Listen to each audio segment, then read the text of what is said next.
So a dump is really bad. If they're actually dumping aggressively like they were from March 2022 through August or July, that usually foreshadows some really rough price performances. But as long as they start to rise, that's a sign that Bitcoin is going to go up in the near future.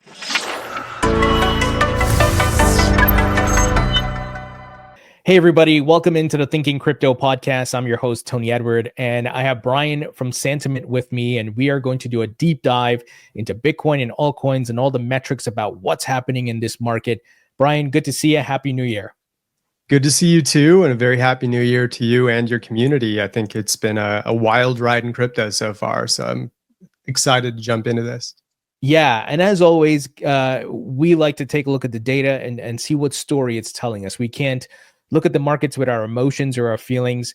So why don't we start off with Bitcoin, because we use Bitcoin as the measuring stick as to where the market's going. We saw a bit of a fake out recently. Bitcoin seemed like it was doing a recovery and then drop based on some macro financial data.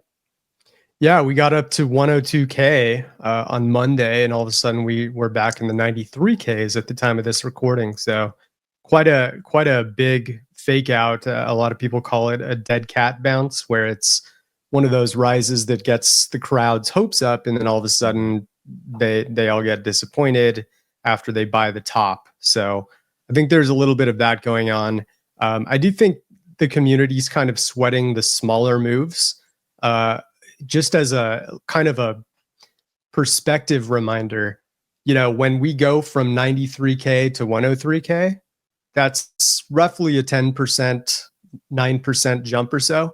But that's about the same as going from 50K to 55K percentage wise. And sometimes when we get to these higher numbers, these all-time high figures that we've been seeing the past 3-ish months or so, it seems like we're more volatile than usual because we're going up by $10,000 in market value for Bitcoin in a matter of a week, when the percentage of that is only 10%, when it seems like it's 30 or 20%. So just a little bit of a perspective there. But I think overall, yes, we are still kind of seeing a roller coaster in spite of that explanation. It's just what I'm seeing is whales still doing their thing, and we'll look at that in a sec. But it's also, some of the New Year jitters, especially with a new president here in the US. And the question right now is kind of, has the reaction to Trump being the 47th US president already been baked in a little bit? Or is that reaction yet to come as we see, the official inauguration happen? That's a great point, because markets are not necessarily our friends, and they love to play with our emotions, right? And there's the typical buy the rumor, sell the news event. Are we experiencing that with Trump? I think there's some level of that. Yeah, I think so too. I mean, it's undeniable that markets immediately reacted on election night, which was almost exactly 2 months ago, November 5th.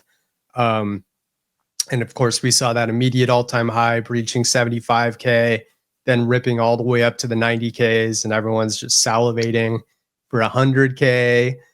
We see a long tease for a few weeks, and finally, in what was it, mid-December or early December, we finally get there, go over 100K, get all the way up to 108, and then it's been kind of this gradual letdown as people are anticipating 110. Whatever crypto gets to, whether it's Bitcoin or another asset, people are always looking for the next support level or resistance level. And it's, a little greedy at times, I think, from the retail crowd. Yeah, I actually tweeted about this before Bitcoin started that fake out move, right? That we needed to get a flush out of the leverage and a reset of the sentiment, that we go back to maybe fear. And this is in line with what we've seen historically. The markets can't be in extreme greed forever. There's usually a flush out. And if we're in a macro bull market, which I think we are, we continue, but you get these shakeouts along the way, and it scare a lot of people. Right. Exactly. And you nailed it. I mean, every single bull rally needs at least a temporary shakeout. I'd hardly call this even much of a shakeout. We're still in the 90Ks. for Bitcoin. The all-time high just happened, 3 weeks ago, going up to a little above 108K. Now we're in the 93K range. Yeah, it's a retrace, but this is far from a crash. But I think there's so many new people in the space who jumped in above 100K that they're running around like chickens with their heads cut off now, going, oh man, I never expected this. You can actually lose money in crypto. What am I going to do? So there's a lot of irrationality due to the high ratio of new entries into the sector. Absolutely. Now you have some data here on your chart. Tell us what we're looking at here. Yeah, so we're just looking at some of the raw social volume and price change percentages over the past 30 days. You can see most social volume now is actually way down because we're comparing the discussion rates between early December to now versus early November to early December. And obviously crypto was like it was having its biggest time in the sun in terms of media coverage as Trump was elected, and we were seeing the all-time highs. Even though prices have been higher in the past 30 days, there's just less discussion because we've kind of chopped and gone sideways for the most part. And that's why we're seeing mostly red here, which is representing the amount of discussion rates. Now down here, it's more straightforward. These are just the overall price changes over the past 30 days. You can see Bitcoin actually down about 4.1%. We're actually, just since we started talking, we're back in the 94Ks now. Ethereum at about 3,300. Very few assets in the green. You can see BitGet standing out at about plus 146%. I know they've benefited from a merger between their two tokens. Hyperliquid, which I'm sure you've been seeing, Tony, in the news quite a bit. Lots of people are on the hype train, for hype, pun intended. Virtuals up 128%. And then AI16Z, which I have not studied much or researched myself, but I'm sure there are people out there who know a lot about it. It's the best performer among these top 70-ish market cap assets, up about 284% the past 30 days. So yeah, there's still some success stories despite the overall letdown that altcoins have been putting out for the past month or so.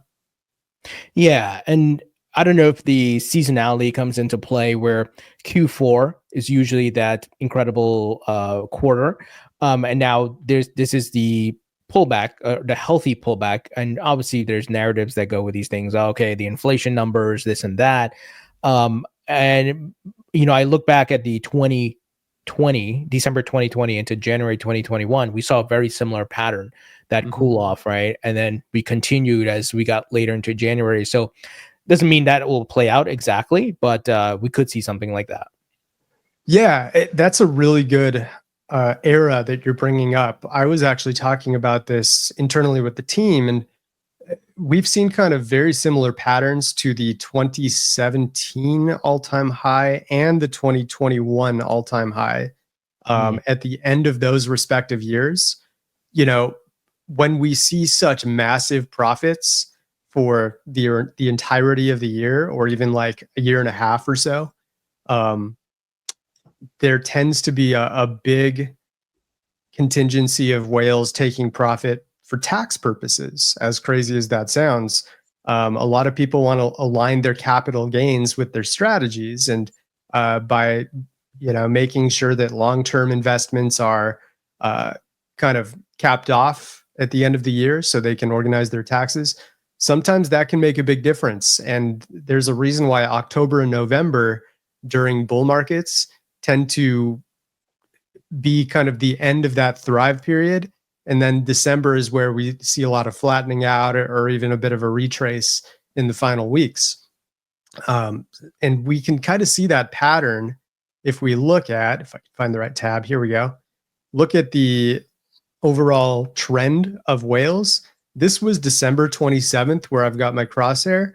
This was the peak of their accumulation. And then immediately these last final days, they're actually taking profit and dumping Bitcoin, which we've barely seen at all during this bull rally. The last time we saw flat performance and them not accumulating was the beginning of October. And then we just went on this torrid accumulation pace up until the very end of the year. And as their accumulation came to a halt, so did Bitcoin's price. And it actually went down pretty significantly as they started to take profit. And then I see a line on there. Is it the supply held by miners? Yeah. So miners. Exactly. So I like to keep that on the same chart just to compare. To a certain extent, there are some miners that are whales, but you can see they had this huge dump in early December, even though prices went up for another 12-ish days or so after this dump. That was a bit of a warning sign too. That being said, miners have not been very correlative with price. They're kind of doing their own thing and oftentimes doing the opposite of what whales are doing. But when they dump huge like this, that can also be a bit of a warning sign. But at least now, they're going on their normal, very minor dump off trend that they've been doing throughout the past year or so. But I tend to put most correlation with this bright green line, which is representing the 10 plus BTC wallets. So with the whales, we're not seeing a sell-off, but just a slowing down of accumulation, right? Exactly. Yeah. I mean, if we start like on October 13th, when the accumulation started, from October 13th to December 27th, they've accumulated 130,000 or so Bitcoin. That's a ton. And then from December 27th to now, they've added 1,421. So almost like break even, but still slightly up over the past, 11, 12 days or so.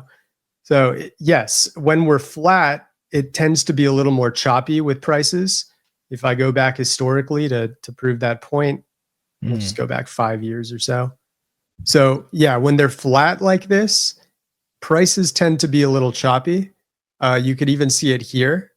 This is a good example from July 22 to November 22. Prices actually tend to go down if they're not pumping their own bags. But as soon as they start to pump their bags, that's when prices go up. So a dump is really bad. If they're actually dumping aggressively like they were from March 2022 through August or July, that usually foreshadows some really rough price performances. But as long as they start to rise, that's a sign that Bitcoin is going to go up in the near future. It's a much better mid to long term indicator. I would not look at it day to day, but yeah, we don't want to start to see like a 2-month flat period like we saw, in the second half of 2022. Oh, for sure, because we know what that means. That might be the top, right? They recognize something in that the bear market is returning.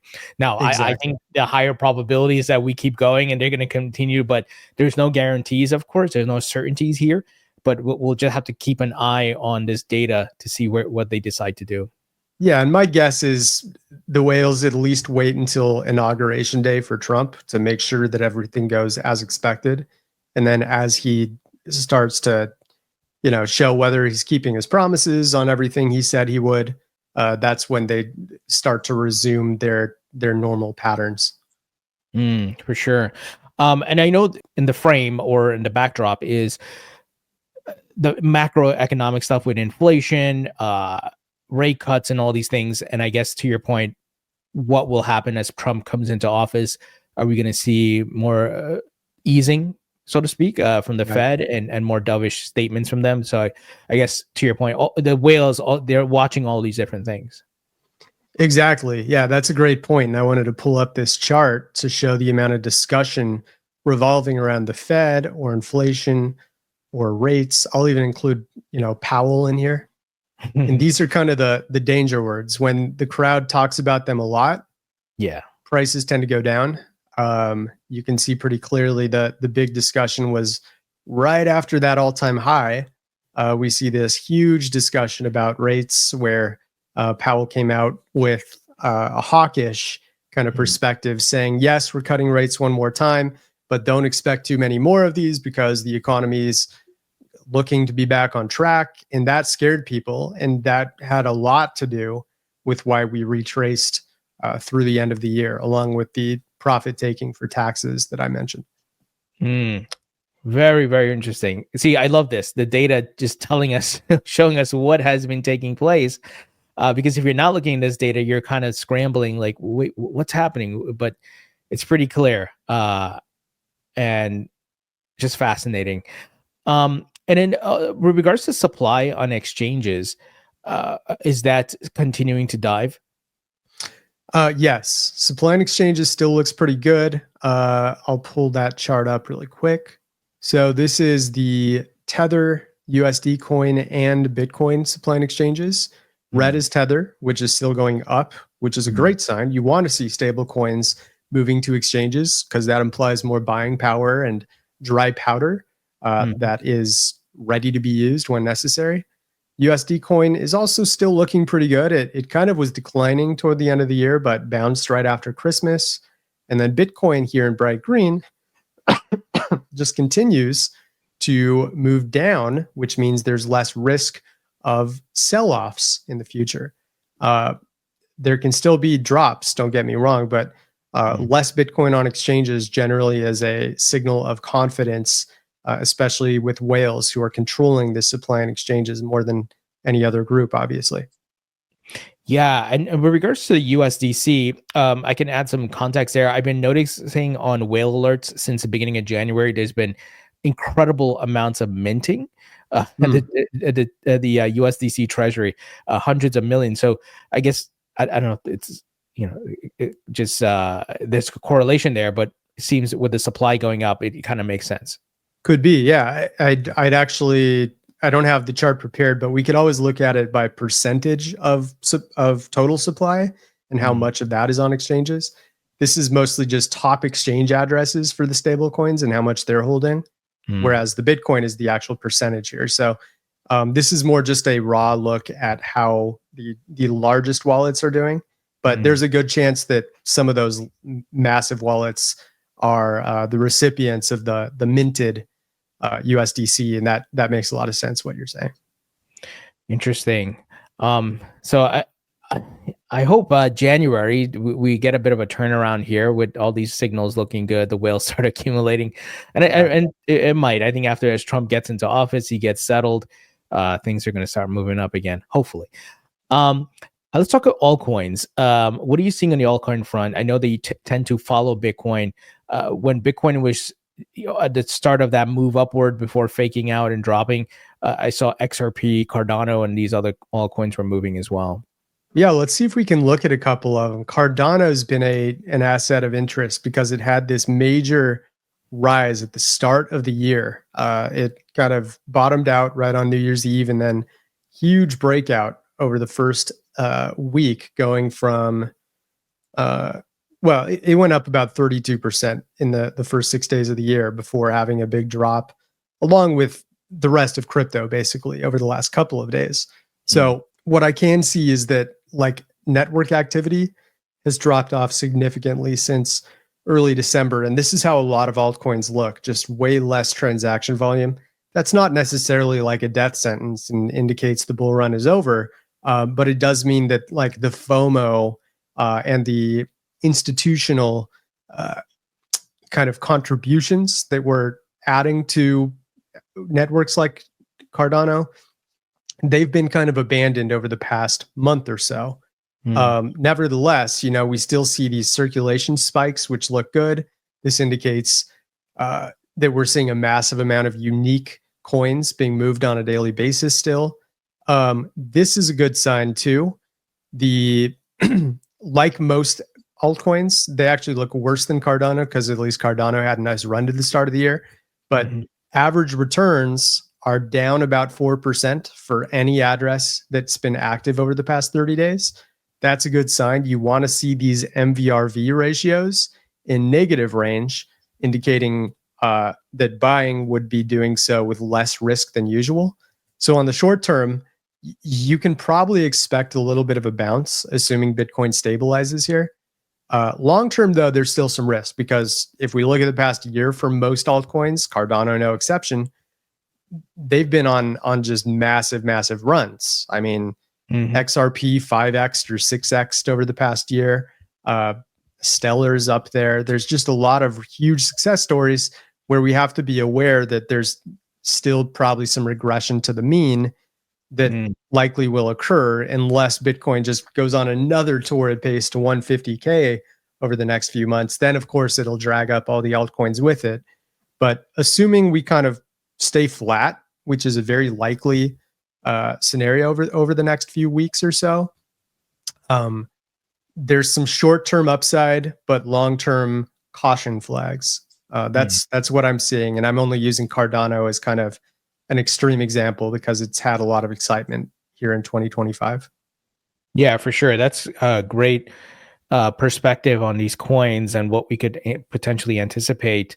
I'm a holder of both Cardano and XRP, so I'm very interested to see what's going to happen. But it's like you said, Bitcoin is the mover of the market.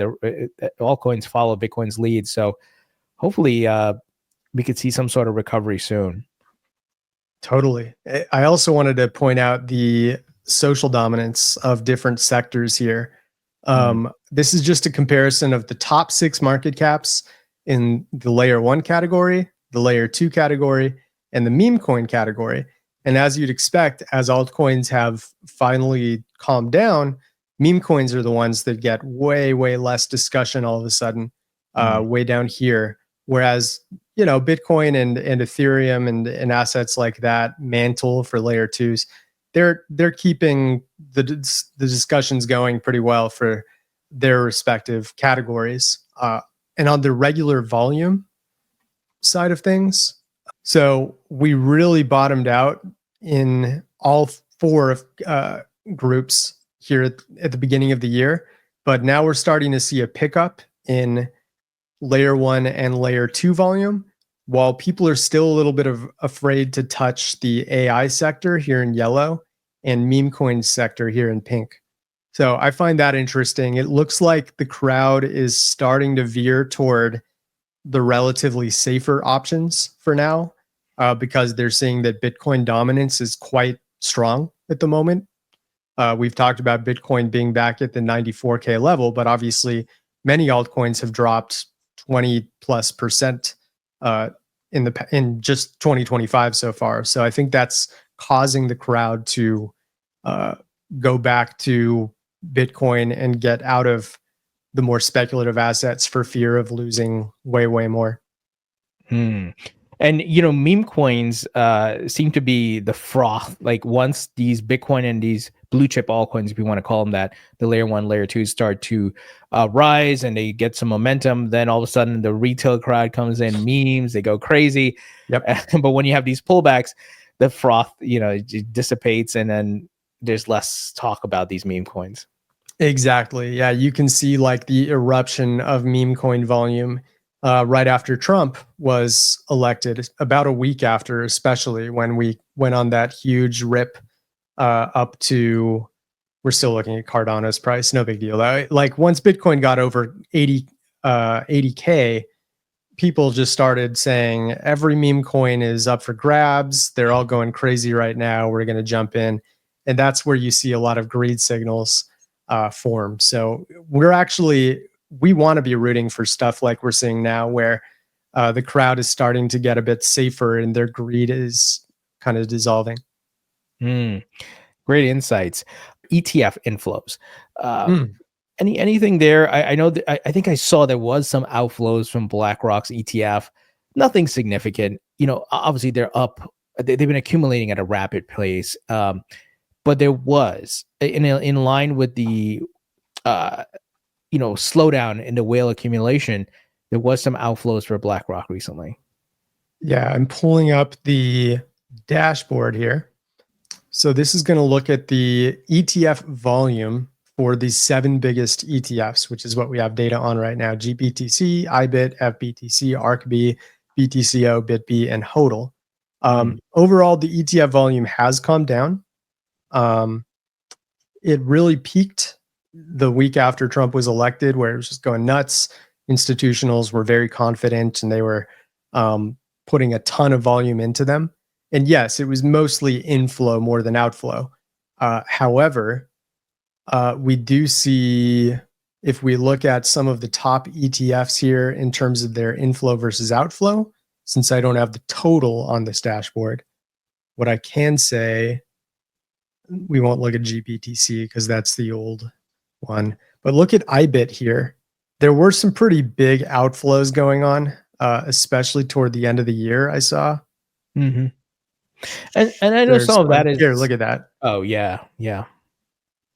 Given, okay, there is a bit of a delay here, but yeah, I mean, this was early to mid-December, just massive outflows going on. This was mid-December, big outflow spikes here. So I do think there's more outflow than inflow going on right now for most of the ETFs, despite the steady overall volume that we see here. Yeah, and it makes sense. I know, outside of crypto, people rebalance at the end of the year. They sell for different reasons, right? So Yeah. it's expected, but it's also in line with the whale slowing down and the market cooling down overall. So we'll have to watch these metrics closely to see if we get some sort of reversal and the bullish momentum picks up again later this month. Yeah, this again, I think will stay relatively calm until Trump's inauguration at the beginning of next week. And then we start to see some fireworks in one direction or the other. Brian, great stuff, man. I love going through the data because it is just so insightful and revealing.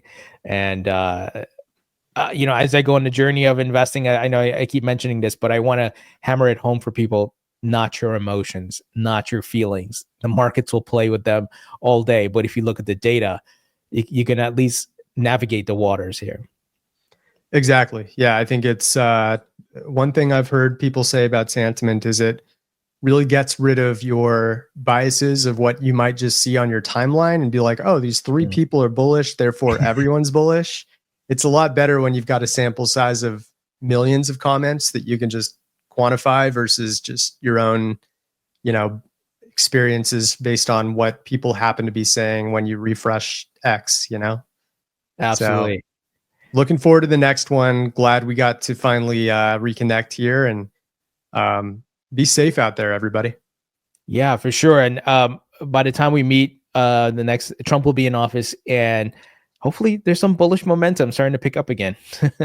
Fingers crossed. Yeah, for sure. Thank you, Brian. Thank you.